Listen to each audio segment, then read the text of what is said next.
I realized there are unique, outrageous acts of love that can be committed by me and me alone, and that is the unique purpose, obligation, joy, and responsibility. It's my ability to respond to reality. That's my outrageous act of love. A planetary awakening in love through a unique self-symphony. What a privilege it is to be part of this global community. There's a voice within me that asks, who am I, right? Who am I in all of this? Each and every one of us has a unique gift to give that we desperately need.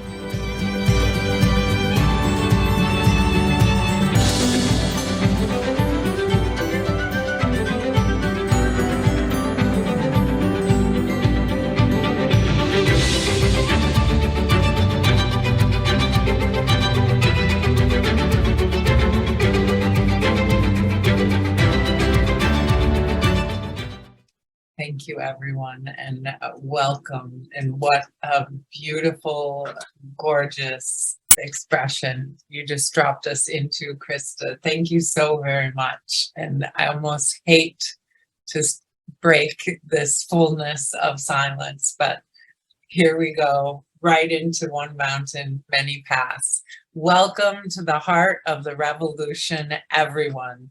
It is with deep joy that we are together today in one mountain, many paths, where our mission is what Barbara Marx Hubbard and Dr. Mark Goffney call a planetary awakening in love through unique self-symphonies. We are activating a new humanity, and we are awakening as a new species. Homo amor, the fulfillment of Homo sapiens. As a church, a synagogue, a temple, a mosque, a zendo, no one is excluded, everyone is included, and we come together to attune to the evolutionary impulse awakening within us. Welcome home, everyone. I am Christina Tahal, the co-executive producer, along with Krista Josepha, Jamie Long, and Jacqueline Clark, and we are so delighted to be together with each and every one of you today in week 316 of our live community broadcast. What an honor it is to be part of a global community where we contribute to humanity's flourishing. Use the Zoom and the Facebook chat functions to say hello, to let us know where you're from, to resonate the Dharma, and to speak your prayers. On Zoom, do check that your chat settings say everyone so that we can all hear from you. Care to step deeper into community through the work and the practice of creating the great Homo Amor library? Reach out to Krista, whose email is in the chat box now. Last Thursday, 26 of us met to work on the great library, and what a joy it was. Do join us. Every Monday, we write evolutionary love. We write to the evolutionary love codes. Members receive an email with details. I personally invite you to step in closer, to hold your center of this community, and to deepen in contemplative practice around the evolutionary love codes. What to expect today? First, a Dharma recap from myself from last week's One Mountain, Many Paths. Then Dr. Mark Goffney sets our intention. Then Ronan will resonate our evolutionary love code. And then we step into our evolutionary sense makings with Dr. Mark. Finally, we move into meditation to enter prayer, and then Krista invites us deeper into community. And to close, we bring people on for our goodbyes and a short dance party. Do join us all the way through. I welcome all who are new. We need you. If this is your first time, these teachings do stand on their own, and every week's teachings do build on the previous week. We encourage you to listen to previous episodes. You will hear unique language. Trust the magic ways the language or the Dharma comes through your understanding. One Mountain, Many Paths is radically committed to telling the new universe story. Now for my recap from last week.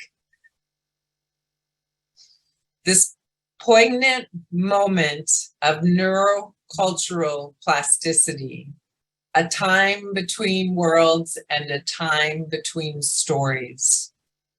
Neuroplasticity is the realization that the brain is constantly rewiring itself. And that's true not only of the brain, it's also true of the entire body. All systems of the body are plastic, having ability to rewire themselves. But there's plasticity not only in biological systems, there's also plasticity in cultural systems, which Dr. Goffney calls neurocultural plasticity. In this very rare moment in history, culture itself has the capacity to rewire itself. This neurocultural plasticity means that at this moment, it's not set. It could go many different ways. That's generally not the case. Generally, we are in a story and we can't really even think outside of that story. We live inside of that story, and that story lives inside of us. But we are at this unique moment when, at least at the leading edge, there are many of us who have stepped outside of the old story. We realize we are not just in a place where we need to, for instance, after COVID, get back to normal. We realize this is a phase shift in human history, unlike any that we've ever been in which everything is at stake, where all the old systems are breaking down, but the new systems haven't emerged yet.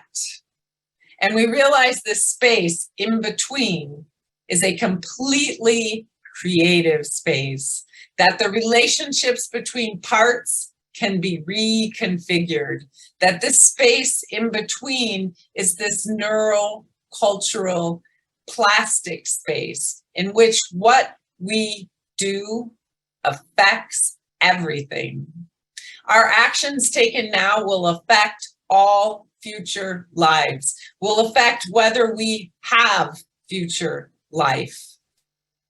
And in this space in between, we are either going to do a reset by telling a new story of value rooted in first principles and first values, or there's going to be a tragic, dystopian value lock-in. In order to move from breakdown to breakthrough, we need to articulate a new vision, a new story. It's only a new story of value that changes the trajectory of history.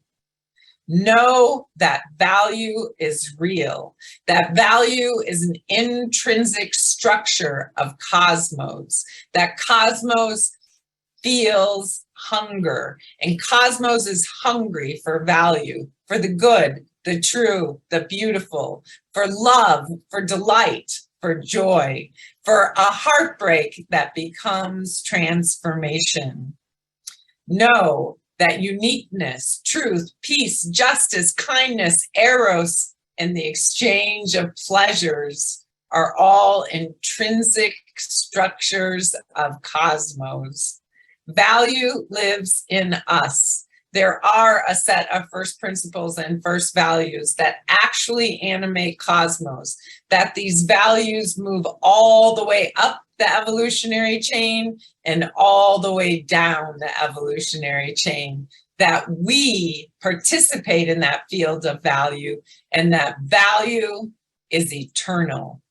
Not in the sense of unchanging, but in the sense of that which is beneath space and time. And we need, in this moment, to actually download these values, which integrate the best of pre-modern, modern, and postmodern validated insights into a new, evolving perennialism at this historic time of neurocultural plasticity. Cosmos is evolution, and evolution at its core is a series of transformation. Now, I invite us to more deeply enter into the holy and sacred spaces of one mountain, many paths, and I turn my word to you, Dr. Mark Goffney. Oh my God, right? Thank you so much, Christina Amelon. What a beautiful, right, beginning. And what we're doing now, friends, is, and welcome everyone, like huge welcome. And I apologize, our background changed today because I guess you don't need all the details of what's happening here, but there's painters downstairs where I usually sit because we just came to Vermont and we bought a center where lots of people are going to be, right? Zach Stein will be here. I'll be here. To be clear, just to share with everyone, I hate the cold. I came here anyways because, you know, we feel so deeply the urgency of this moment and the ecstasy of this moment, because there's this ecstatic, I mean, it almost brings tears to my eyes. Not almost, it brings tears to my eyes. I'm in tears today, right? When you actually get what this moment of time is. And I want to welcome any new people, and I want to welcome everyone who's been here with us, because we're together, right? We are the band of outrageous lovers, right? We are, right, the revolution. And I want to, and if you feel I'm talking a little bit haltingly today, it's actually because I'm just filled with feeling, with emotion about how much this matters. So I want to try and, you know, set again our intention of who we are, right? And again, I apologize, you know, insincerely for the just waves of emotion moving through me. And I was, you know, dreaming all night and, you know, very much, you know, up and thinking and feeling about what this moment is and how this moment works and how it unfolds. And because of that, I didn't manage to turn off before we started the little beep thing on my computer, so it might beep a few times today.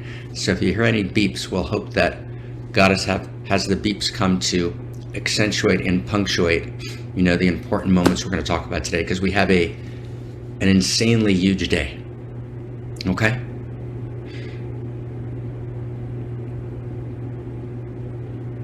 So welcome everyone. This is the hub of the revolution. And that's very much what we say to each other. It's like freedom fighters have always done in every period. They would meet each other in the marketplaces, hidden from the eyes of the powers that be. And they would say to each other, and they'd look at each other in the eye, and they'd say, revolution, revolution. And all through history, there were people who looked at each other in the eye because they felt that something more was possible, that there was more goodness and more truth and more beauty and more depth and more justice and more integrity that was possible. And those people were not separate from evolution. They were incarnations of evolution. because actually evolution is not a theory that lives out there. Evolution is the pulsating throb of cosmos, quite literally, that lives in us, as us, and through us. We are evolution, quite literally, scientifically. All of evolution, quite literally, lives inside of us. And that pulse and throb of evolution poured through the lips of these men and women, the heroes. They would look at each other in the eye, just like we're doing right now, and they would say, revolution. So with your permission, I want to look you in the eye. Let's look at each other in the eye. Revolution. Right, revolution. Yes, revolution. And there's a fist in revolution, because there's something that needs to be smashed. It's why Ibrahim, this major figure in the three great traditions, is called the iconoclast. You know, the word iconoclast is one who clasts icons. And icons are the false idols, right? Icons are the broken structures of thought that we begin to realize, and the broken structures of value that we begin to realize are degrading and defacing to human dignity, because evolution's ready to move the next step. Evolution's ready to evolve. Love's ready to evolve. Value's ready to evolve. Now, let's feel this together. So we're at this moment unlike any other moment in history. And we've called it a time between worlds and a time between stories. Right?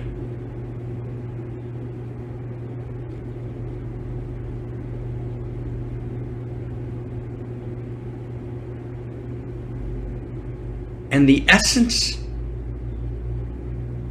of what we talked about last week, which Christina Tahel so gorgeously recapitulated today. The essence of what we talked about last week is to try and understand what this moment of time is. And some of you were with us at the gathering of the Fellowship of the Pen, right? The Society of Mystical Editors, as we try and gather and generate in writing the evolutionary sense makings we're doing here and in other places, to be able to download them into the source code of culture. We spoke about this again. And so I want to actually reapproach it now in setting our intention today, and see if we can restate it and clarify it. So we're at a time between worlds, we're at a time between stories. A decade ago, I was privileged to share with many of you that we need to shift our focus, that we need to look very directly at existential risk. I asked everyone to read a book by Ramiz Nam called The Infinite Resource, which was a hard, sober look at existential risk, at least in part of the book. And I understood then, and my partner Barbara Marx Hubbard, my evolutionary partner who was with us the last 5-6 years of her life and co-founded with me One Mountain, Many Paths. And One Mountain, Many Paths is now co-founded by all of us, right? One Mountain, Many Paths is this place where the unique self symphony gathers to make the revolution. So we had this realization a decade ago, we need to shift our focus to the meta crisis, to existential risk, to the possibility of catastrophic risk. But we understood that in order to address the meta crisis, we can't just address infrastructure, which means new technologies which will avert existential or catastrophic risk, without changing anything essential in ourselves, which is the basic move of techno-optimism. Infrastructure changes. And we need to look at every infrastructure change, and they completely matter. And infrastructure changes are wildly important. And we would have actually endured a terrible famine in the last 20 years, right? If a particular scientist from Mexico, right, hadn't, and he won the Nobel Prize for it, hadn't developed an infrastructure change, a new way of doing agriculture. Infrastructure changes absolutely matter. But they're going to be insufficient to actually meet the meta crisis. And social structure changes, new laws that restructure the way governments work and the way resources are allocated, may be important in critical ways, but that's also insufficient. It's not going to take us home. We understood that we need a superstructure change, which means a change, an evolution in who we are. That's so big, my friends. And it seems so impossible, but it's not. Because actually it's part of the actual arc of the evolutionary impulse. The evolutionary impulse explodes in the first Big Bang. And for many years at Shalom Mountain, I would do a long meditation on what the stages of what we call these Big Bangs are. And then Jeff and Tom, pick that up in beautiful ways. And it'll be in Tom in our book. Right? So the first Big Bang is this explosion from no thing into the world of matter. And we go through all the stages of the world of matter. We go through all the stages of the world of matter. The first Big Bang, cosmological evolution. And then matter triumphs in life. The second Big Bang. The second momentous leap forward. And although physics and mathematics can explain something of the world of matter, mathematics, as Stuart Kauffman points out, is insufficient to explain biology. Wow. Physics can't explain biology. Physics can't even touch biology. So there's this new Big Bang, this new momentous leap, this emergence. And that is of the world of life, and that's biological evolution. And then we go through all the levels of biological evolution. And then life itself triumphs in a new emergence, which is the depth of the self-reflective human mind. An explosion of something new. Cultural evolution. Now let's understand. In each of the levels of cosmological evolution, and then from cosmological to biological to cultural evolution, there's both discontinuity, which is why we call it a Big Bang. So in the move from matter to life, there's discontinuity. It's a new Big Bang. It's a momentous leap forward. In the move from biology, biological life, biological evolution, to the self-reflective human, there's continuity and there's discontinuity. And this is not minor. Every piece that we're saying here is we're actually putting forth, we've spent a decade on it, what I think is the most accurate understanding of reality we have today that hasn't yet made it into the science books and the history books.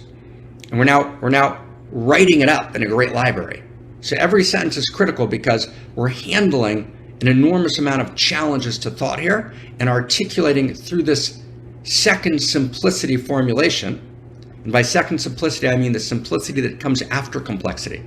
It's not first simplicity. It's not sloganeering. It's not a default simple understanding. It takes into account after first simplicity, all the complexity, level 2. Then level 3 is second simplicity. So I'm speaking the language of second simplicity, but all the pieces matter.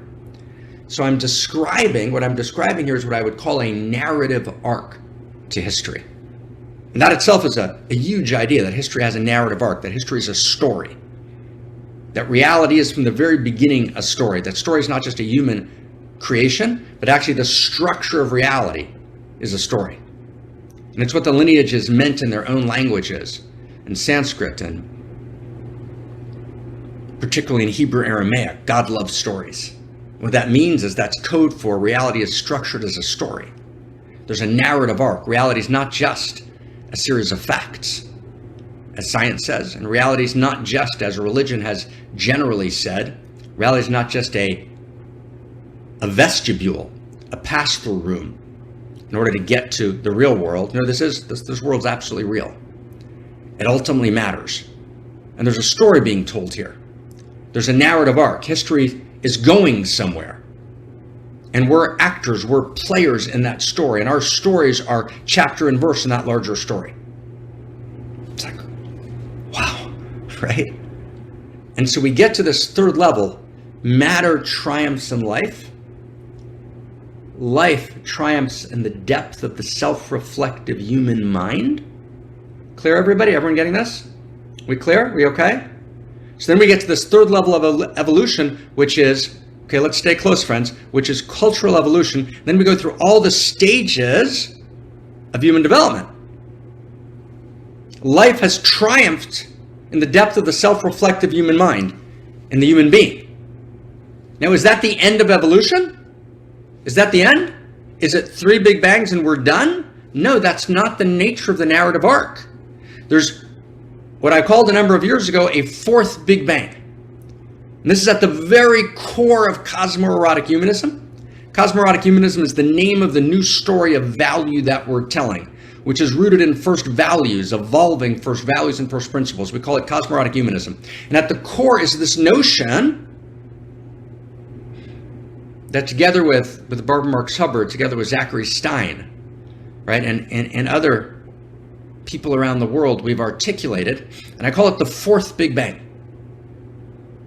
And we're calling it together in this unique self-symphony, the 4th Big Bang. And the 4th Big Bang means that the inherent narrative arc of evolution is that there's something more.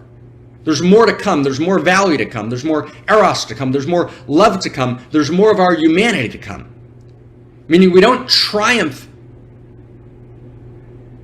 in the movement from biology to the self-reflective human mind, in the movement from, we might call the biosphere, to what the Russian early thinkers of the early 20th century called the noosphere, right? The world of self-reflective human mind and culture. The noosphere is not the end of it, okay? There's something even deeper. And that deeper place is when there's an unfolding, there's an evolution of both the universe story and the story about who we are. There's an evolution of 2 stories, the nature of our identity, the identity story, and there's an evolution of the universe story. And that brings with it 2 other evolutions. One is the evolution of how we understand power. So there's an evolution in the narrative of power, and there's an evolution number 4 in the narrative of desire, how we understand desire. So there's this major evolution. There's this movement from Homo sapien to Homo amor. But that's not a fanciful movement. That's not a conjecture. That's not a wild idea. That's actually the inherent logic of evolution itself. Okay? That's the inherent logic of evolution itself. And so we're at this moment, in this time between worlds, in this time between stories, in which everything's at stake. There's a meta crisis. All civilizations have fallen. We haven't solved the factors or the multifactorial issues and vectors that cause their failure. We now have a global civilization. But now we have, for the first time, not only a global civilization, but exponential technologies, which have the capacity to destroy the global civilization, but in a way in which it will either be the end of humanity, an extinction event, or the emergence of the collapse of structures of humanity as we know it at its best.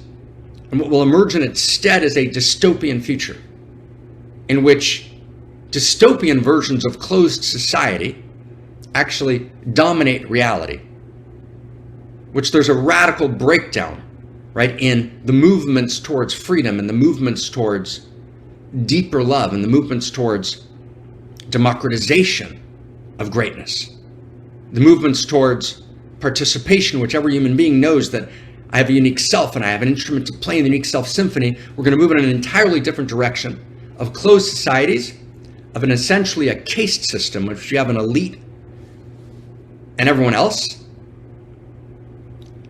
in which ecosystems break down, in which there's a hoarding of resources that creates a catastrophic view of the future. And there's a capacity to respond to that.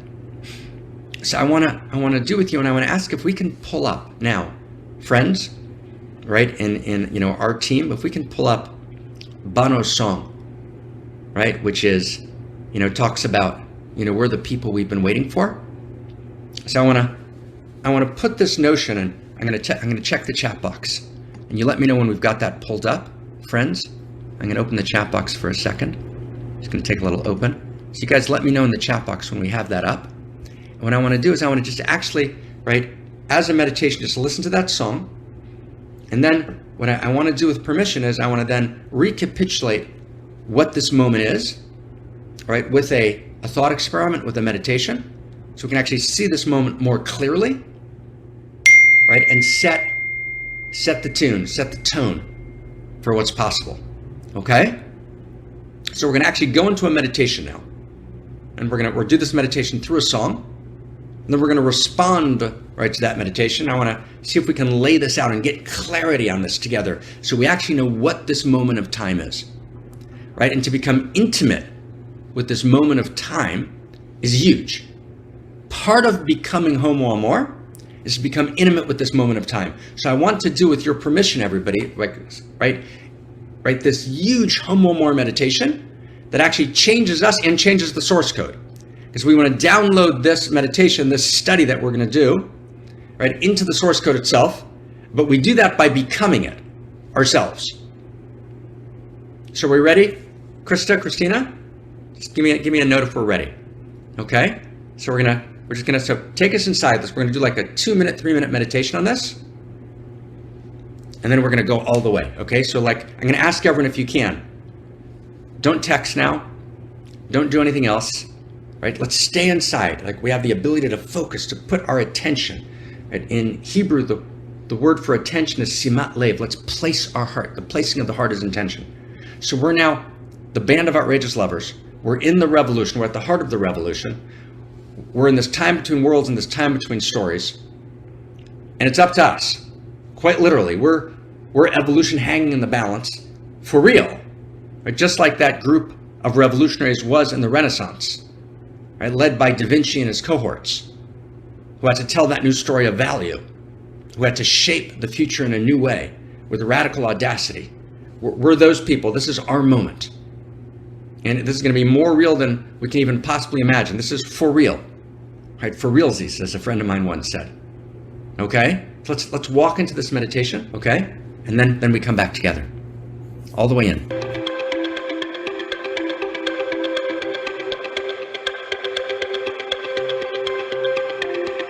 Ready, everyone? Here we go.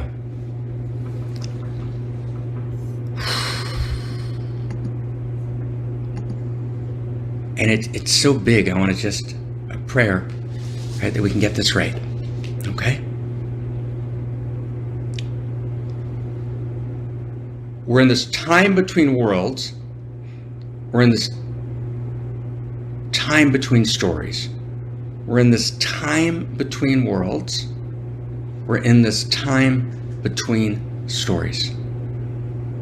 So what does that mean?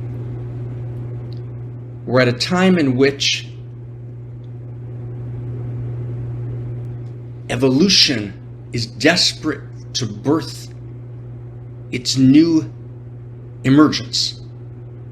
Homo sapien is desperate to be fulfilled as Homo Amor.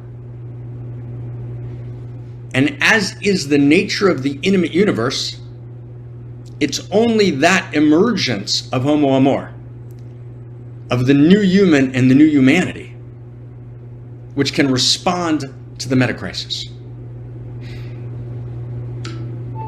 So what is the consciousness of Homo Amor?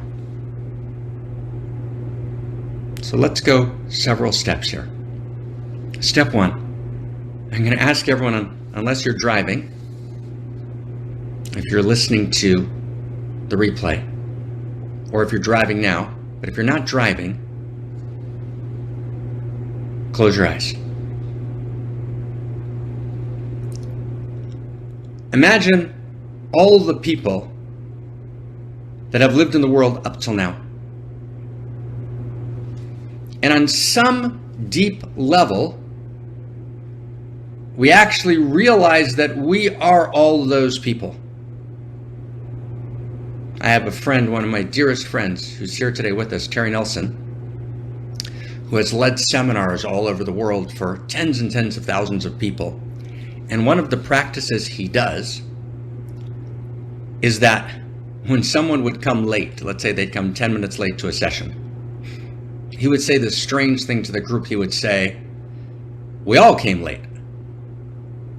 And people would say, "That's strange. What does it mean we all came late?"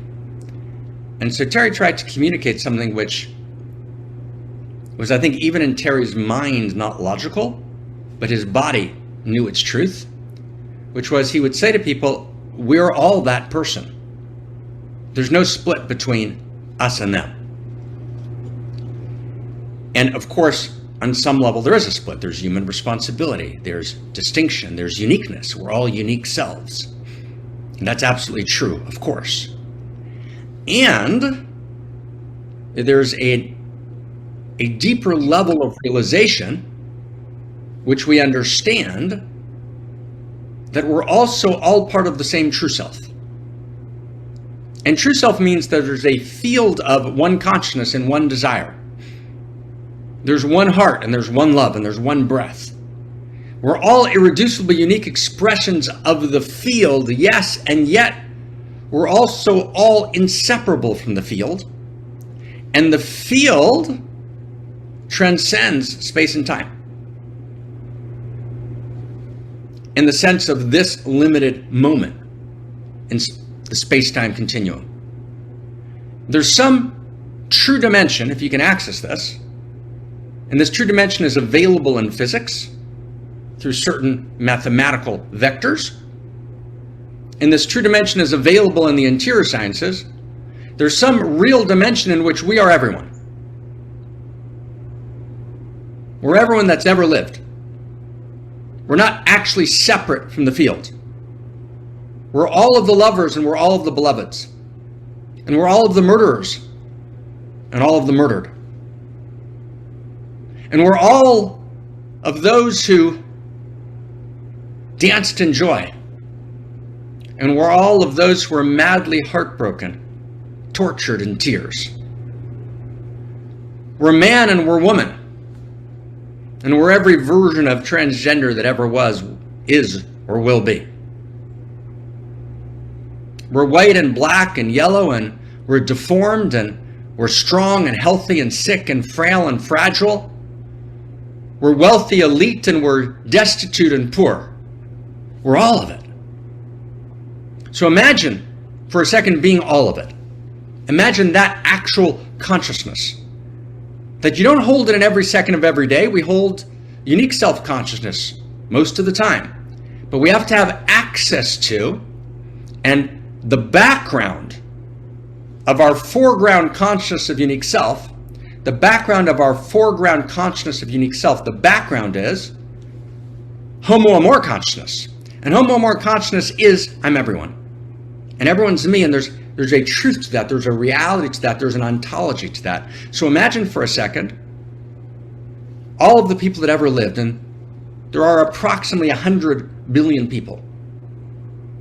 And if you stretch out those 100 billion people, as we said last week, and as Christina Amelon recapitulated this morning,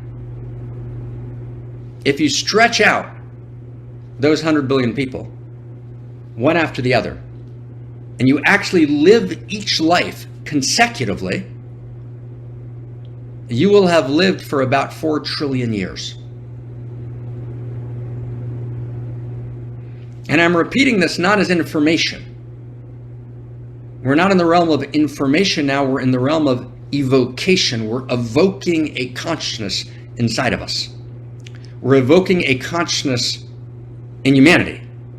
We're involved in, at this moment, quite literally, we literally are in this moment, the leading edge of evolution articulating its own nature, right? And it's happening now, and we are happening now because we are it and it is us. There is no leading edge of evolution someplace else. It's ours. It's ours to do, it's ours to be, it's ours to incarnate. So this leading edge of evolution wants to incarnate now. Right? Together.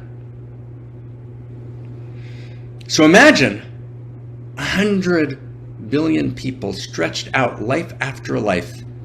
You've lived each life. You were all of the people, and you were there at the dawn of civilization, and you were in the earliest clans, and you were a hunter-gatherer as woman and man, and you were an early farmer, and you went through all the stages of farming, and you were a serf, and you were a vassal. And you were in the Chinese administrative bureaucracy, and you were one of the great Russian thinkers. You were there every place. You were in the Industrial Revolution, right? You were all through every stage of the Industrial Revolution. You were Engels and Marx, and you were the factory worker in Manchester, right? Wow. And this is actually where the great Russian thinkers would appear. And the vector of history, you were among those great, brilliant, stunning Russian thinkers who wrote in the mid-19th century for about 100 years, maybe 150 years, from like 1800 till somewhere around the middle of the 20th century. There was this explosion of Russian thought that's unimaginably beautiful. And you were the best of China, the depth, the gorgeousness of China. You were the best of the Aboriginals in Australia. You were the best of it all. You've lived through all of those lives. They stretch out to 4 trillion years. Wow.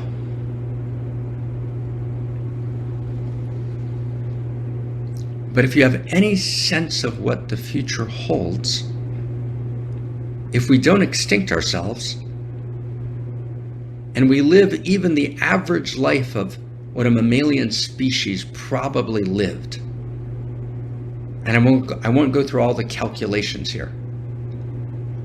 But you can imagine that we've lived at this point approximately 0.5% of our lives.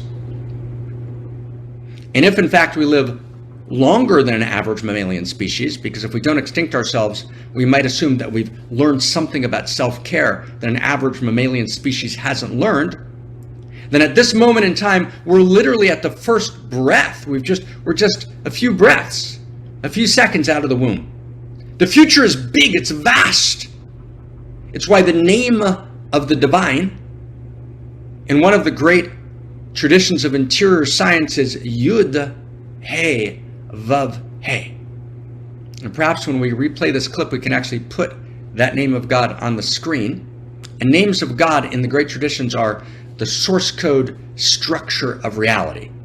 They're the DNA of reality. That's what a name of God is. It's the DNA of reality. And in this particular great tradition, which completely shaped the Renaissance and shaped in many ways or intersected with Eastern thought, Yud He Vav He, it's a 4-letter name of the divine. And the Yud, the first letter, Y-O-D, the Yud is the future. Yud is the future. And then He Vav He, the next 3 letters spells Hoveh, and Hoveh is the present. So the name of God is the impossible conjugation of the future and the present. People often cite from the canon of Western civilization, the book of Exodus, they cite the statement by infinity, I am that I am. But that statement doesn't exist. It's not in the original text. The original text is Ehyeh Asher Ehyeh. I will be what I will be, which is the sense of the future. The future. So Homo Amor, the consciousness of Homo Amor, is that I am all of the past. I'm actually aware, I feel all of the past. All of the past lives and all of the past epics and all of the past histories and all of the past cultures and all of the unfinished business of the past and all of the traumas of the past, both collectively and individually, as we go back in our own individual stories and we clarify the trauma and we find the deep space of radically awake, alive value that lives underneath the trauma, in which reality is luminous and shining. So we bring together all of the past. Homo Amor receives all of the past. And Homo Amor lives in the depth of the present. Homo Amor is the now. And one of the verbs of Homo Amoring is nowing. The capacity to come back to the full presence of the present and be available to the moment and let the moment love me open and to love this moment open. And the only true decision we have from the perspective of the now is, will this moment be open or closed? Is this now open or closed? And so in the name of God, there's Hoveh, the now. Hey, Vav, hey, the present, the now, the presence of the present. And all healing is available in the now. All healing needed in this moment is available in this moment. So if I leave the moment, I can't heal the moment. If I'm lost in the trauma or in a strange techno-optimist future, which is willing to deface the present, I can't heal the moment. That's the nowing. And yet there's a third dimension to the consciousness of Homo Amor, which is the future, which is my willingness to be intimate with the future. I feel the joy and suffering of the past. I feel the joy and suffering of the present intimately. It lives in me. I'm madly filled with joy. I'm a little girl and a little boy, right? I'm girl and boy, and we're dancing in the joy of the naked present. And yet I suffer. I suffer all of the unrighted wrongs of the past, all of the injustice and all of the pain and all of the joy and the glory and the triumphs of the past. And I suffer now. I'm in mad joy now. And I feel the future, and the future is vast. And Homo Amor is willing, Homo Amor has the capacity to incarnate the evolutionary impulse which reaches for the future, to become the name of God that is the future, and to feel the future, to literally feel the future, to be intimate with the future. We're developing a series of equations in the interior sciences in this new story of value, cosmoronic humanism, that we're articulating, formulating together. And the intimacy formula begins, there's an intimacy equation. It's one of 15 equations. The intimacy equation begins, intimacy equals shared identity. So we have shared identity with the past, we have shared identity with the present all over the world, and we have shared identity with the future. So the trillions and trillions and trillions and trillions and trillions and trillions and trillions of unborn people, and unborn children and unborn babies and unborn men and women and unborn creativity and unborn beauty and unborn poignancy and unborn depth and unborn meaning and unborn value and unborn divinity, right? And the great paradox of the interior sciences that there's traces of in the exterior sciences and mathematical equations, there's this paradox of the infinite and the finite. Infinity births the finite, which makes more infinity. That's one of the great realizations of the interior sciences. Infinity plus finitude. Finitude means the now, us, history, past and present. The reality, the manifest world, all of our stories, all of our holy and broken hallelujahs. Right? The human being struggling for, reaching for divinity. The human being reaching to become Homo Amor. The human being reaching to become the good, the true, and the beautiful incarnate, right? All of that. Can you feel that, friends? All of that. All of that is what we call the finitude. That's finitude. So infinity plus finitude equals more infinity. So the future is more infinity. And let me say it differently. God plus humanity equals more God. Can you feel that? God plus humanity equals more God, which means the fundamental equation of realization is that there's more God to come. Okay. Can you say that without crying? Tears of ecstasy and tears of pain at the possibility that we would murder God, that we would murder the future, that we would be unable to intimately feel the cry of the future whose only voice is through the tear duct in our eyes. The only way the future can cry its tears of ecstasy, and its tears of longing to be born is through us. So we're at this moment in history in which we need to feel the future, in which Homo Amor consciousness needs to be born. And I want to add something to this. The implication of this equation is that this moment is contingent. And I want to introduce that word contingent, C-O-N-T-I-N-G-E-N-T, contingent. And that word can be used in many ways. The way we're using it here is contingent means it depends on us. If we don't do it, it might inevitably get there in some way, somehow, but the level of suffering, the level of pain, the level of breakdown could be unimaginably greater. So it's not like spirit moves and we're just puppets being tested in some simulation or tested in some religious view of the world which says this world is just a testing ground. And by the way, that notion expressed by people like Nick Bostrom in Oxford, and that reality is a simulation, the simulation hypothesis, and that notion of religion that says this world is this testing ground, those are actually very similar notions. That's not actually the deepest realization of reality. The deepest realization of reality is that what we do here matters. That reality is contingent. Right? That is, what we do and how we come together and whether we step into the fullness of who we are or we don't actually matters infinitely, because we are the face of the infinite. We are the face of the divine. And God plus us equals more God. God plus me equals more God. You can't actually get up in the morning and be intimate with yourself unless you actually understand God plus me equals more God. God plus you equals more God. God plus we equals more God. That's actually true. Wow. Right? We begin to feel this. Now let's go another step. Let's go one more step. Okay?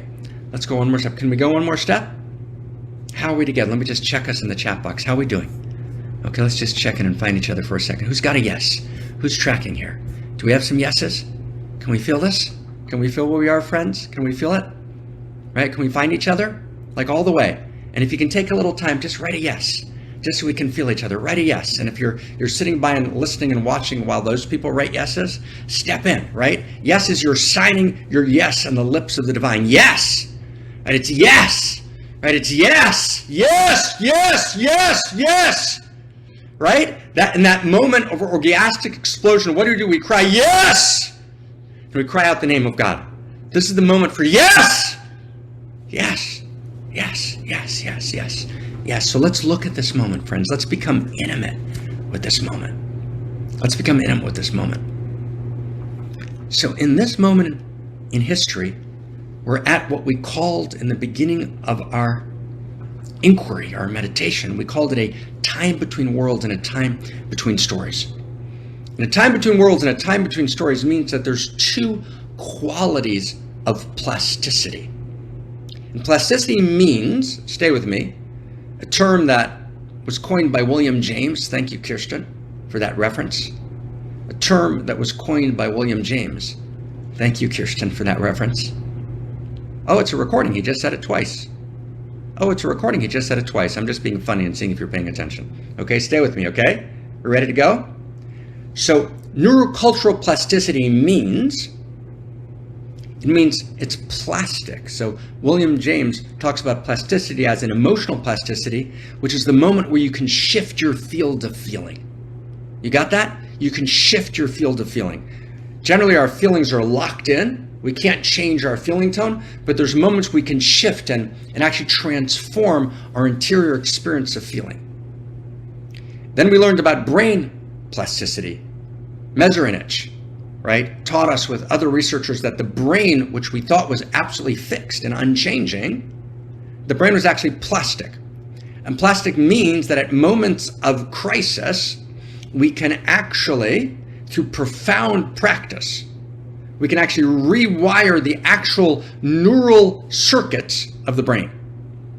That's brain plasticity. And there's important works in the last 25 years written about brain plasticity. So neurocultural plasticity means there's moments when culture is plastic. There's moments when culture is absolutely locked in. It doesn't shift, it doesn't fix, right? It can't be fixed, it can't be changed, it's fixed. And there's moments, there's times which we might add, which we might call a neurotemporal plasticity. And Jacqueline, you and I talked about that this week. Temporal means time, neurotemporal plasticity, which is why Ecclesiastes Solomon said, there's a time for everything under the sun. And what he meant was not just a kind of moralistic idea. He meant that there's an invitation. The time's a particular kind of invitation. The actual Hebrew word for time is Zman, Z-E-M-A-N, and Zman means invitation. There's an invitation in time. There's a neurotemporal plasticity. And that's the nature of this time. This is a time between worlds. It's a time between stories. It's a time of neurotemporal plasticity. It's a time when we get off the desktop into the source code, and we have to actually both deal with our individual and personal lives and whatever our traumas might be, and everyone suffers uniquely. We got to get out of that. And I said to a dear friend of mine in the last few weeks, we have to take our seat at the table. Right, dear friend? We actually need you, and we need the fullness of your presence with everything you can bring to the table. Right? Because we're at a time between worlds, at a time between stories where there's neurotemporal plasticity. It means we can change it now. There's neurocultural plasticity. Culture itself can be changed. And let's meditate it. Let's go back to the 6th century. And I thank William MacAskill for this reference. The 6th century. The Zhou dynasty has just fallen. We're in China. And what emerges for the next 400 years, is these 100 schools of thought, in which these schools of thought are competing with each other. And there's Taoism, and there's Confucianism, and there's Moism, and there's what was retroactively later called legalism. And each one of these is a vision of reality, and they're fighting with each other, right, to actually become the source code of China. And for 400 years, there's plasticity, there's possibility. And then at some point, 400 years later, it locks into place. There's a values lock-in, and Confucianism wins the day. And for 1,000 years, Confucianism reigns in China. But it's so much bigger than that. That's a unique moment in history which you can feel. But that's just a model for what history actually is. It's long periods that are unchanging. And then there's unique windows of plasticity. We're at a window of such plasticity, but this might be the last window, because all global civilizations will fail, and there's only been so far one global civilization, which is ours. And all global civilizations must fail if we haven't actually healed the source code. Because all previous civilizations, as Joseph Tainter points out, failed, collapsed, because they operated based on simple first rules and first principles that weren't aligned with the ultimate nature of reality. And Tainter doesn't say that, but we're adding that to Tainter. We haven't solved all of the breakdowns and the causes of breakdown, the generator functions of breakdown that crashed every single civilization. Rome's gone, and Persia's gone, and Greece is gone, and the Byzantine Empire is gone, and the great American Empire is gone, right? And the great Russian Empire is gone, and the great Chinese Empire is gone. And yet, we're operating according to many of the same flawed first principles and first values, but now we're a global civilization with exponential technologies. So that civilization must crash unless we actually evolve the source code. We actually move from the desktop into the source code, which we can do now because there's a moment of plasticity. That's where we are. We're in this moment of neurocultural plasticity in which we can actually change the whole thing. It's a plastic moment. Crisis is an evolutionary driver. Our crisis is a birth. When there's a crisis in the brain doesn't turn off. The brain generates the possibility of actual plasticity, of rewiring the neural circuits. There's a nervous system to the planet, and units of thought, units of dharma, units of superstructure, units of insight, understanding, units of value are the neurons of the nervous system of the planet. And in this moment, no values are locked in. We live at this time of enormous struggle, enormous polarization, in which most of the world has stepped out of the field of value. Value has become identity, and a vast system of identity politics have taken over the world, not just the United States, all over the world. People have conflated the value they're standing for with their identity, but they're not really in the field of value. So there's no sense of intrinsic value. We've stepped out of the Tao, we've stepped out of the field of value, but of course you can't really step out. But we think we've stepped out. So we've transposed the value that we've chosen. Whether it's the pro-life people in America say life is our value, the pro-choice, choice is our value. The Chinese have a particular set of values that's saying these are the values that count, and no other values do. And so does Russia. Right? Actually, Putin, in a hidden way, is standing for what he thinks are a couple of values, but they're not really in the field of value. He's taken them out of the field of value. They've become absolutes. They've become his identity, and therefore all other values, right, disappear and allow for atrocities of the worst kind in the battlefield. But actually, every system in the world today, that's where polarization comes from. Everyone stepped out of the field of value and said, my value is my identity, and I'm going to fight for my value. We need to do is realize, wow, we need to re-step into the field of value together and to actually begin to synergize and articulate a cogent new story of value. But that's possible today because there's no values lock-in. That's possible because, in fact, there is this polarization, right? There is this, like there was for 400 years in China, there are these competing schools of thought all over the world. But what's going to happen? What's going to happen is that in a relatively short amount of time, this time between worlds, this time between stories, this window of possibility in which we're a global civilization, we're threatened with imminent collapse, either catastrophic risk or existential risk. There's a meta crisis. We can't look away. We can't bypass.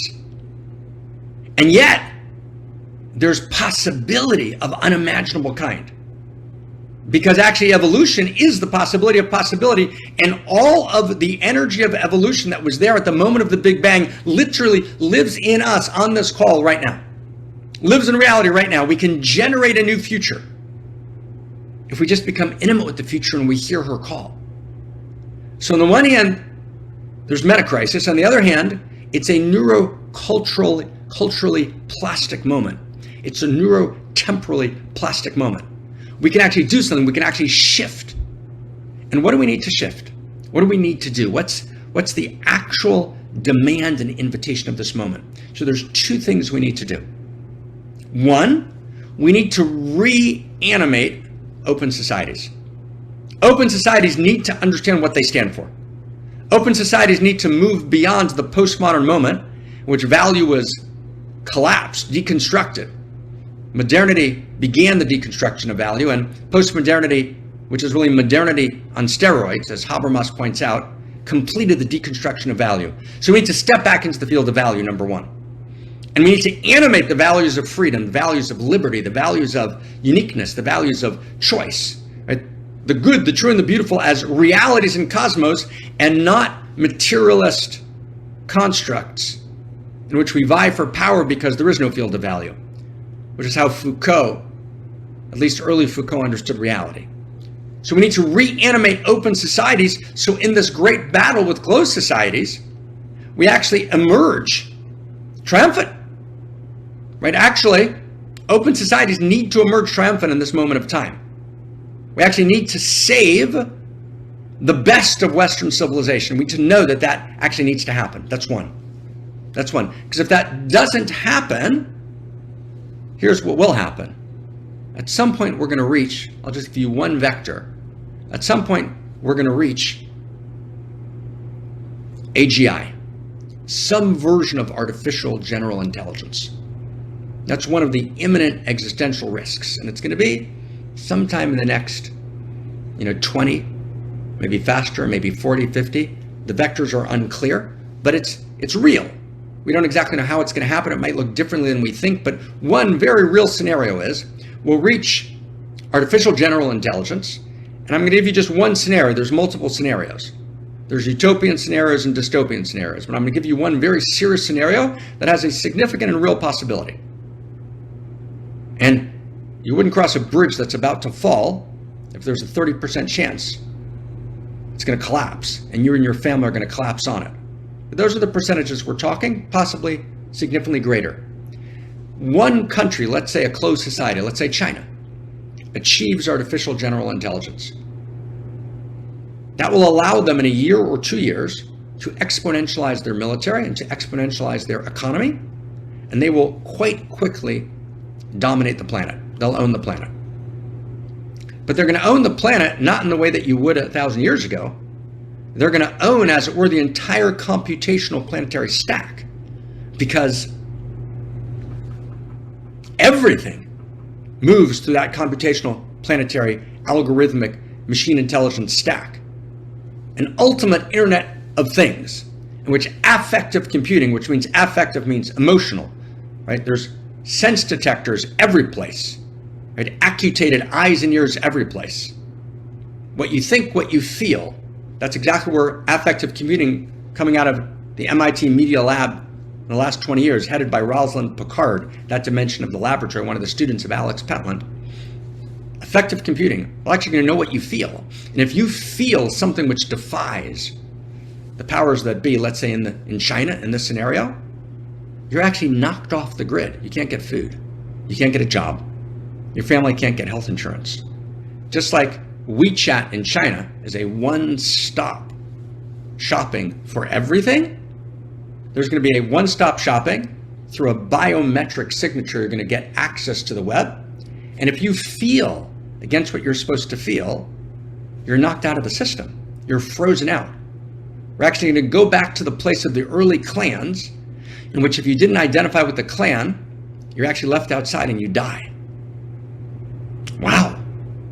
We're actually moving quite rapidly to that possibility in which a closed society achieves AGI and they impose a values lock-in. There's a values lock-in that takes place. And that values lock-in is a values lock-in of dystopian value. And that lock-in is mediated not like Confucianism. Confucianism, the values lock-in of Confucianism was mediated by multiple factors, including the technology of writing. The Chinese administrative state deployed writing to actually lock in the values of Confucianism. But in this moment, a new Chinese state could deploy artificial general intelligence, right, to lock in values. And they could lock them in for 1,000,000 years. Can you hear that? So what's the challenge of this moment? There's actually a twofold challenge. I want to add something with permission, friends, huge. So one is we have to reanimate open societies with value, so open societies actually understand what is the fight that we're in. And most of the young generation has no idea, and most of the old generation has no idea, although there's a faint memory in the older generations of the fragrances of value. But actually, if you look at the studies now of how millennials around the world relate to democracy, they don't even understand why it's a value, right? If you look at the studies and how many people are having sex in the world, sex is going way down in the world because people have lost the actual value of sexuality. It's an actual value. It's a first value and first principle of cosmos. The value of irreducible uniqueness, the values of irreducible personhood, those are all getting lost. So we need to actually reanimate, friends, open societies. But now here's the momentous leap. I'm going to take a huge leap with you, friends. Okay, we ready for a huge leap? Who's up for a huge leap? Let's take a huge, crazy leap here, okay? Huge, crazy leap. We have to actually do something even deeper. We have to actually go to the best of Russian literature, the best of Chinese literature, right, to the best of Asian literatures. And we have to actually tell a new story of value that actually is so compelling that we actually overcome the polarization between open and closed societies, that actually we all come on board in a new universal grammar of value as a context for our diversity. We don't want to be homogenized. We don't need a totalitarian sameness, but we actually need to articulate a new story of value in which actually everybody can come on board. But actually, Xi and Putin, and I don't mean them specifically, and their circles of advisors, I don't even mean them specifically, but that movement that's driving those kind of totalitarian closed systems, they actually look at the West and they think the West is a postmodern wasteland that's not standing for anything, that there's no sense of alignment with nobility and with noble sacrifice and with grand vision. And since Putin and Xi have a sense moving in them, perhaps in corrupted and distorted and degraded ways, right, on multiple vectors, but also in sacred ways, at least sparks of the sacred. Right, Xi, brother, if you're watching, I can't get on board with the 1 million people in your concentration camps. Putin, brother, I get why you feel like NATO is encroaching upon you, and that's real. Right, and I also saw Oliver Stone's movie about the Ukraine burning in 2014, so I get your point of view, but that doesn't give you a right to do those atrocities in the battlefield, because there's a field of value that you're in, and power is not the only value. So brother, you got to participate with me. Now I think you think, brother Putin, you think value is not real because that's what the academy downloaded. That's what you were raised on. I get it, brother. But actually value is real, and we have to actually re-articulate value theory. And to actually articulate a vision of value, right? Stay close, friends, stay close, stay close, stay close, stay close. We've got to articulate a vision of value. And that vision of value needs to hold the deepest insights of every great tradition. The deepest insights of every culture. Every culture has to confess its weakness and confess its greatness. Whether it's Christianity or Islam, whether it's the Aboriginal systems, we can't do a kind of New Age valorization of the Aboriginals or a New Age valorization of the Incas and the Aztecs. No, every culture had its tragedies. We have to confess the tragedies of our culture and confess our greatness. And we need to weave together the unique value of every civilization based on the unique epistemological methods, the unique ways of knowing, and weave that together into a new story of value. And that takes resources, and that takes time, that takes energy. And we're developing, I've spent the last 10 years together with friends working out how to do this. We can do this. We need to resource it. We can do this. We need to tell a new story of value, which is so compelling, which is more powerful than the most enticing, most intoxicating movie. It's the drama of reality. It's the drama of the fourth Big Bang. It's the drama of Homo sapien becoming Homo amor.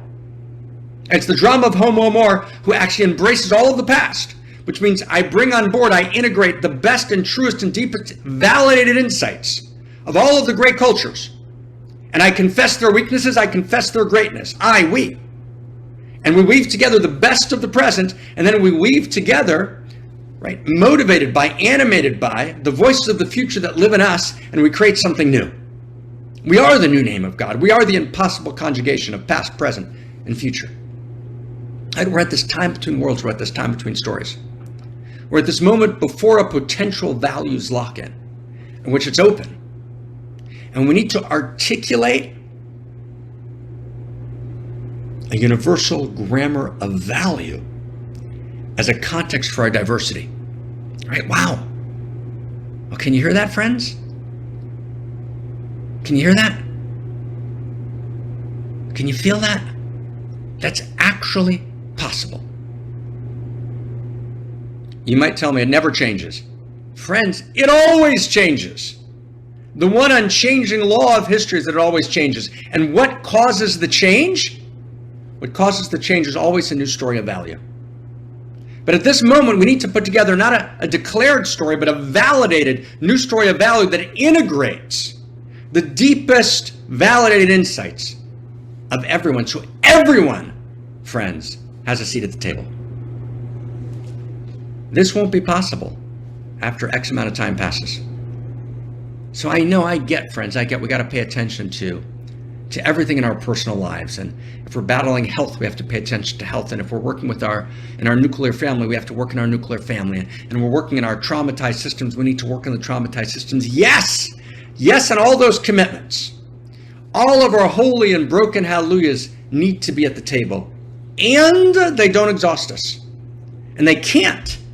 And we need to step up and get out of our own way and take our seat at the table of history, which is the telling of this new story of value. And practically, at the center, we need to hire 3 people to do key pieces of research in this. So we need to fund that. We need to resource that. Yes. We don't need to pay me a salary. I don't take a salary. Okay? I want to get that out of the way. No ego here. Let's get it out of the fucking way. Right? No salary. Right? No drama, no egoic building of organizational structures, right? No win-lose metrics, which organization is building bigger, and none of that. Get that all out of the way. That's why I don't take a salary, right? What do we need to do? But we need to hire a bunch of researchers, Chinese, Russian, right? Great traditions, right? Editors, right? So we need to actually up level to the next level. We need to resource and up level this to the next level to actually articulate a story of value. And I want to tell you something, like shuddering as I tell you, this can be done. This is actually doable. And together with Barbara, together with Zach Stein, together with my friend Daniel, together with She, I spent the last 10 years thinking about this day and night. This can be done. We actually can tell this new story of value. It's fully possible, right? Which is a new universe story. It's a new story of identity. And it's one in which Russia looks at it. Tens and tens of millions of people in Russia, hundreds of millions of people in China, and they read the story and they say, oh my God, yes, we're in this story. We're not out of this story. Across the Americas, south and north, across Antarctica, right? And let the penguins come on board. And across Africa, right? Across Asia, every place, in Australia. And what's going to allow us to do, can you take one more leap with me? Who can take one more leap? Who's up for taking one more leap? Who can take one more leap? Okay? Right? Let's take one more leap. One more leap. Right? I completely get, friends, stay close. I completely get that there is genuine evil taking place in the world today, in different vectors in the world. And I know that there's evil taking place, and I want to just name it clearly. And I apologize, Mr. Xi, and I apologize, Mr. Putin, but you guys are responsible for the perpetration of atrocity.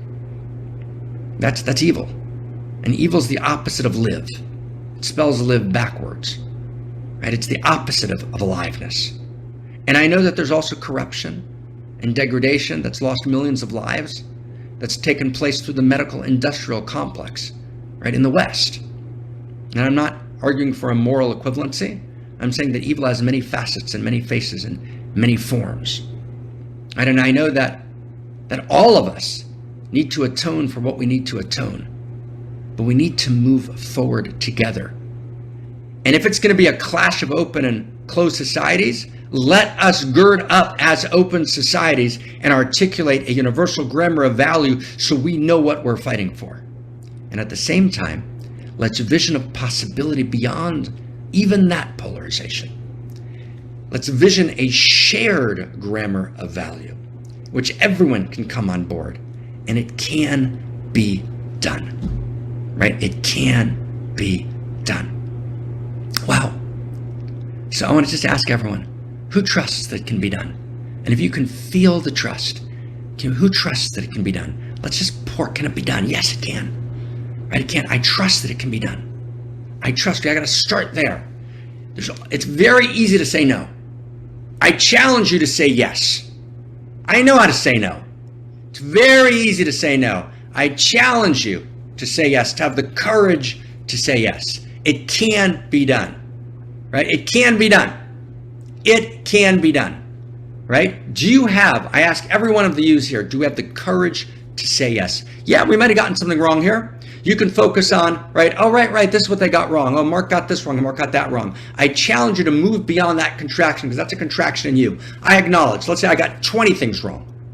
Got it, I got 20 things wrong. That's a given. Take that as a given, I got 20 things wrong. But feel the possibility. If you don't feel the possibility, you can't feel home more. And you actually don't understand evolution. I'm challenging you here. Whoever the you is, I'm challenging you here. Right? Evolution means the possibility of possibility. And the possibility of possibility is that quarks become culture. That mud becomes Mozart. That bacteria becomes Bach. Right? That slime becomes Shakespeare. So I'm not swearing by every detail of what we said. I'm saying, oh my God, fire spreads.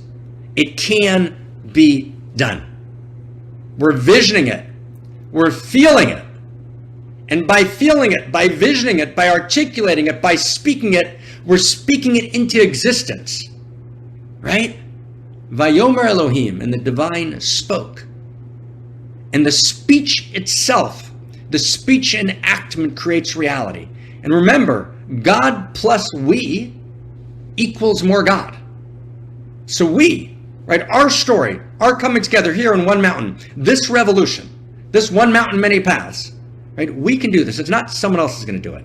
And people will do what they do around the world, and will join hands with anyone that's actually deep in this story. But we're not waiting. It's not someone else. And I'm going to do this last step, okay? This last step, okay? Last step. Do you want to know if it's your responsibility? Do you want to know if it's your joy? Do you want to know if you and I have a seat at this table? I'll tell you how to know. Here's how you know. Is there any part of you that got any of this? So if there's any part of you that got any of this, if this made any sense to you at all, that means that it's yours. You get that? Because if you didn't have the consciousness that it made sense to you, you wouldn't be here. You wouldn't be in the circle. And to the overwhelming majority of the world today, this would make absolutely no sense. Do you get this? But if you felt this in any way, right? Okay, I got this wrong. Take it as a given, right? You don't like my shirt. You don't like me. You don't like my glasses. I got 10 things wrong. Take that as a given. Let that go. Did you get any of it? Did any of it speak to you? Could you feel the possibility of possibility alive and moving and pulsing and throbbing in you for even a split second? Could you get, even if you didn't feel pulsing and throbbing, did you get like a sense for a second? If you got it even for a second, then it's yours. Okay? So if you got it for a second, I'm going to ask everyone, right? I'm going to ask everyone, just say it's mine to do. Even if you've already written in the chat box, let's see if we can just explode. It's mine to do. It's mine to do. It's mine to do. Who can say it? It's mine to do. It's mine to do. And I'm going to do this before it's ours. First, it's mine. It's mine. It's mine to, in my life, in my personal life, in the trajectory of my being and becoming. It's mine to do. I was born for this. My consciousness understands this. I live at a place in time, right? And with a possibility that I can actually be here. And this is not a coincidence. And there's an intimacy in our meeting. And there's a vector in which we come together as a unique self-symphony. It's mine to do. It's mine to do. And see, can we take this one level? Can we take this one level up? Oriana, yes. I'm so happy to see Oriana. It's mine to do. Right? I'm the chosen one. I'm the chosen one, right? And let's see if we can take this up one level. Unique self-symphony. It's ours to do. It is ours to do. We're your unique self-symphony. It is ours to do. And are you willing to write one more time? Can you second it? Write it one more time. It's ours to do. All of ours. It's ours to do. Let's explode it. It's ours to do. We are in this moment birthing the next level and the next possibility of unique self-symphony. It's ours to do. That this is a moment of neurocultural plasticity and neurotemporal plasticity. We're at a time between worlds. We're at a time between stories. And the fourth big bang needs to happen through us. Because who are we? We are evolution. We are the personal face of the evolutionary impulse. And the next level of intimacy in the world is evolutionary intimacy. And Homo Amor is demarcated. It's ours to do. Homo Amor is demarcated. Homo Amor is demarcated by this new quality of evolutionary intimacy. Because reality is and this is one of the core structures and the plot lines of the new story of value that we're validating now in 1,000 footnotes. And we need to resource those footnotes because we need to resource the research to validate all of those footnotes. But here's the sentence. Here's the sentence. We spent the last 5 years on this day and night, this one sentence.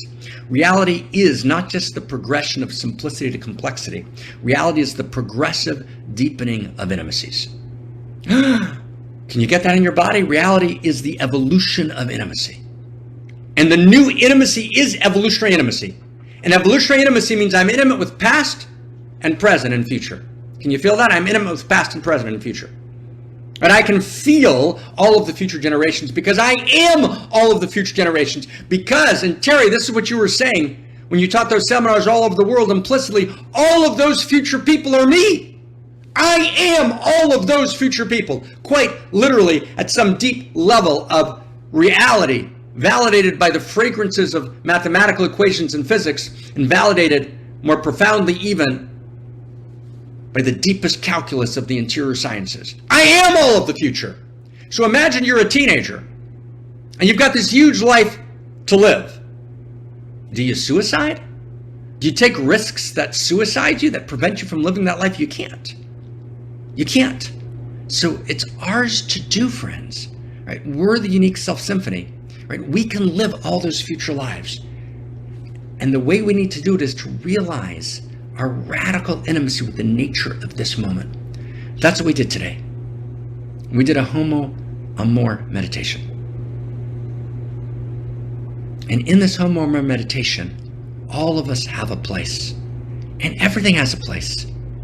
Friends, our suffering has a place. And I want you to understand that. This is not a notion which says, let's sweep away the personal suffering, right? And only work as the revolutionary and ignore family. Don't ignore family.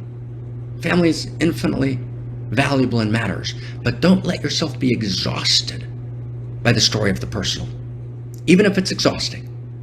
And I promise you, friends, I know a little bit about suffering, and at least some verticals of suffering I've suffered exponentially, exponential pain. I've lost nights and nights and nights crying, and different vectors of personal pain. I know something about personal pain.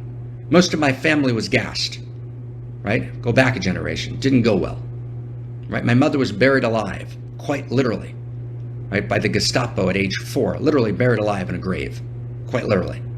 I know something about suffering. I know something about trauma. Yeah, but you got to bracket the trauma, holy brothers and sisters. Let's deal with the trauma and bracket the trauma.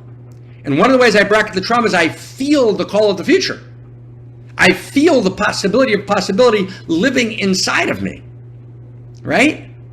So yes, we take the present seriously. Yes, we need to recover memories of a better past in our personal lives and in our collective lives, and we need to receive the baton of the past and reanimate and liberate the sparks from the broken vessels of the past and engage the present. But we're called forward by the future, right? Our vitality, our life, we're filled with the full power of the name of God, Yud, Hey, Vav, Hey, the impossible conjugation of the Yud, the future, with Hoveh, Hey, Vav, Hey, the present. And the future calls us. We're called by our future selves. Wow. What a crazy delight to be with you. So what we're going to do now is we're going to pray.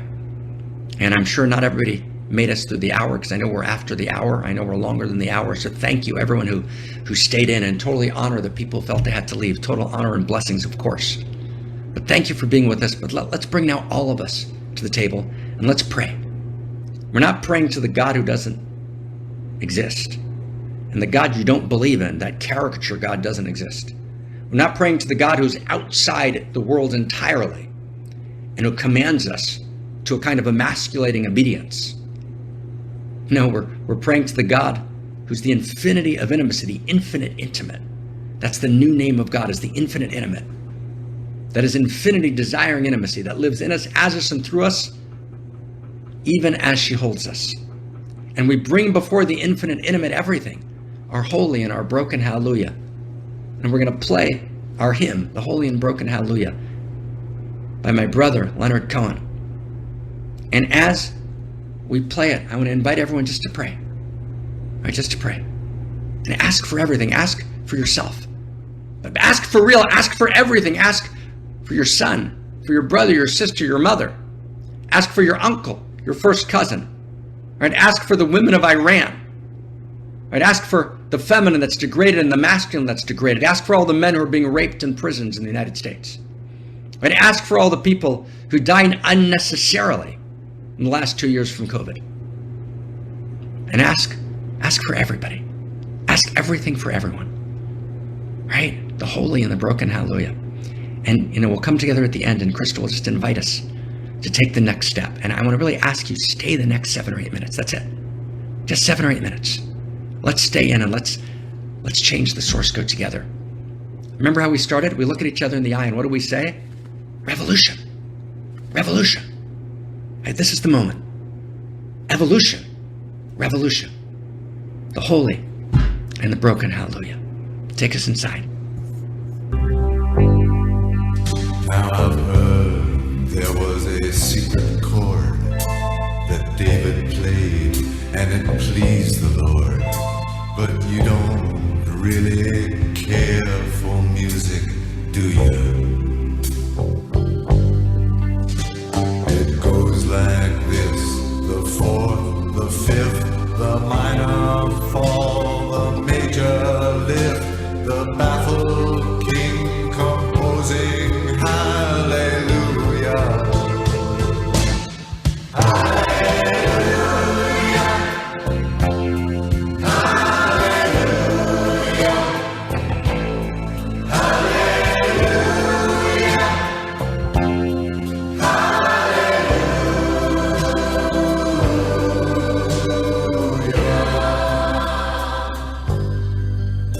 Your faith was strong, but you needed proof. You saw her bathing on the roof, her beauty and the moonlight overthrew you. She tied you to a kitchen chair, she broke your throne and she cut your hair, and from your lips she drew the hallelujah.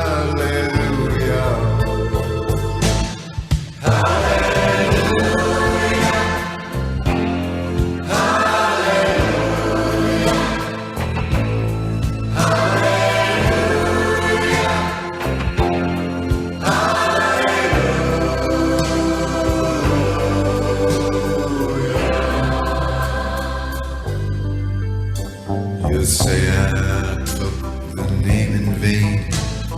I don't even know the name. But if I did, well really, what's it to you? There's a blaze of light in every word. It doesn't matter which you heard, the holy or the broken. Hallelujah.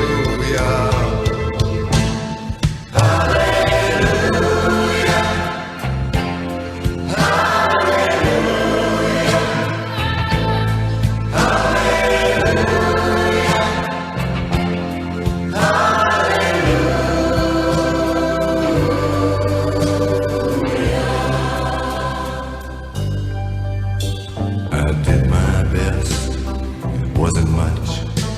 I couldn't feel, so I tried to touch. I've told the truth. I didn't come to fool you. And even though it all went wrong, I'll stand before the Lord of Song with nothing on my tongue but hallelujah. Hallelujah.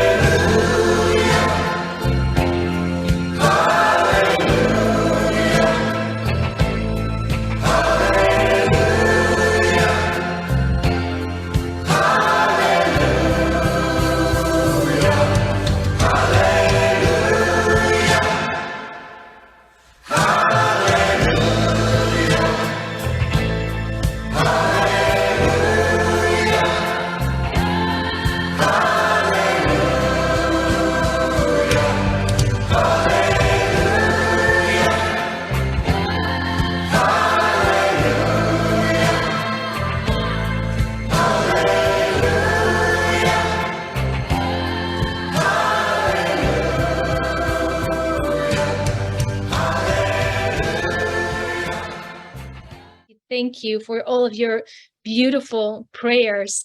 And I'm sure, and I know that by now we are all filled with desire to know, how can we show up for this revolution? And of course, one huge important way to do that is to become a member of One Mountain, to say yes to One Mountain and show up with all of our hearts, with all of our resources. So I just want to show you real quick how you can actually do that. If you go to onemountainmanypaths.org right here, you will find here under partnership, you can read all about what it means to become a member, and you can choose your own contribution. But I really do encourage everyone to give as much as you can. As Mark said before, we are not here in the win-lose metrics. We're not a company trying to make enough sales. We're actually here, the revolution together. So please step in, show up, become a member. And as a member, you get access to these 9 beautiful courses that you can study on your own. We have Awakening Your Unique Self, which I can really recommend to self-study in the next months, because in January, we are starting actually a live group together with Dr. Mark Gaffney, deepening this beautiful unique self theory. So you're welcome to join in January, and studying this course is an awesome preparation for that. Now, I just want to share one more thing, is that I get, and we hear a lot, that people who are new here, it can be a lot to receive all at once, and understanding the Dharma and getting into it. So I just want to invite you to come to a call next Wednesday at 11 a.m. Pacific time. If you just want to hang out, you want to chat, you want to get to know each other a little bit more, learn more about what we're doing here, then you're so welcome to join there. I'm going to send out emails about that, so make sure that you are signed up for receiving the emails at onemountainmanypaths.org.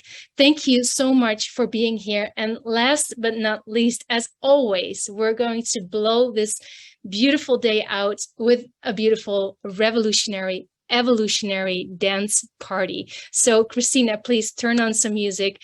Let's dance together, and we will meet each other on the other side. You will be invited to promote as panelists, and that means you can turn on your camera. So please don't be shy. Let's dance together, and let's meet each other on the other side. Thank you so much. We are the people we've been waiting for.